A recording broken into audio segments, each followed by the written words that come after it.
Guys imagine करो कि तुम्हें 2 साल के लिए स्टारबक्स का मालिक बना दिया जाए। मतलब सिर्फ इमेजिन करने के लिए बोला है, सपने देखने मत लग जाना। और तुम्हें कहा जाता है कि अगले 2 साल में कंपनी को नेक्स्ट लेवल पे पहुंचाना है। तो तुम क्या करते हो? अच्छे से पहले रिसर्च करते हो कि कौन सी लोकेशंस बेस्ट है, जहाँ कॉफी लवर्स ज्यादा है, कंपटीशन कम है और परचेजिंग पावर है भी कि नहीं। और अच्छे से रिसर्च करने के बाद तुम्हें वो लोकेशंस मिल जाती है जो सारे क्राइटेरिया पे फिट बैठती है। तो अब क्या करना है? लोकेशंस मिल गई तो तुमने एग्रेसिव एक्सपांशन शुरू कर दिया। वहाँ स्टोर्स तुमने लगा दिए जहाँ पर कॉफी पीने वाले लोग हैं, अफोर्ड भी कर सकते हैं और कंपटीशन भी कम है। तो अब बताओ, अगर ये स्ट्रेटेजी को तुम अगले 2 साल तक स्ट्रिक्टली फॉलो करते हो तो क्या स्टारबक्स नेक्स्ट लेवल पे ग्रो हो पाएगा? तो जवाब है बिल्कुल सही नहीं है ये जवाब। एक्चुअली बिल्कुल ऐसा ही सोचा था स्टारबक्स की टॉप मैनेजमेंट ने और एग्रेसिव एक्सपांशन किया, ठीक वैसे ही जैसे तुम लोगों ने स्टार्टिंग में किया।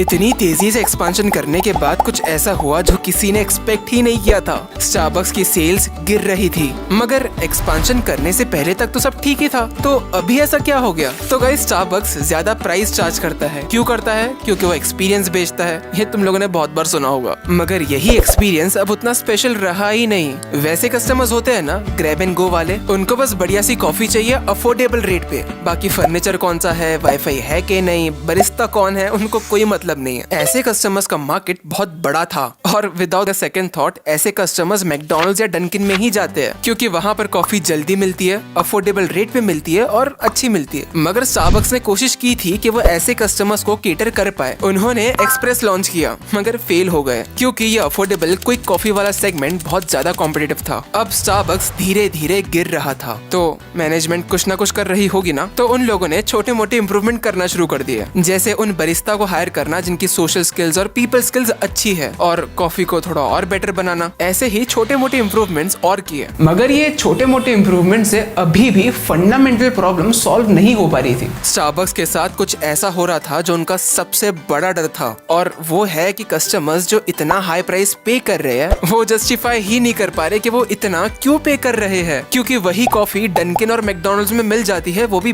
बहुत सस्ते में। अब जब डाउनफॉल हो रहा था तो मैनेजमेंट स्टोर्स पे स्टोर्स खोले जा रहे थे और ढेर सारे नए प्रोडक्ट्स भी लॉन्च कर दिए। अब देखो, शॉर्ट टर्म में रेवेन्यू जंप तो दिखा, मगर अब भी प्रॉब्लम वही के वही है। अब जब रेवेन्यू बढ़ता दिखा तो मैनेजमेंट सेम स्टोर सेल्स पे ध्यान ही नहीं दे रही थी। हालत कुछ ऐसी थी कि स्टारबक्स नए स्टोर खोल के रेवेन्यू ला रहा था, मगर पुराने स्टोर्स का रेवेन्यू बढ़ाने में इंटरेस्टेड ही नहीं थे वो लोग। और हद तो तब हुई जब एस्टैब्लिश स्टारबक्स स्टोर जो ठीक ठाक चल रही थी, उसी स्टारबक्स के एरिया में दूसरा स्टारबक्स खुल रहा था। मतलब एक ही एरिया में 2 स्टारबक्स एक दूसरे से कॉम्पीट करने लगे, जिससे क्या हुआ, दोनों स्टारबक्स स्टोर के मैनेजर्स का मोरल डाउन हुआ और ब्रांड वैल्यू को भी डैमेज हुआ।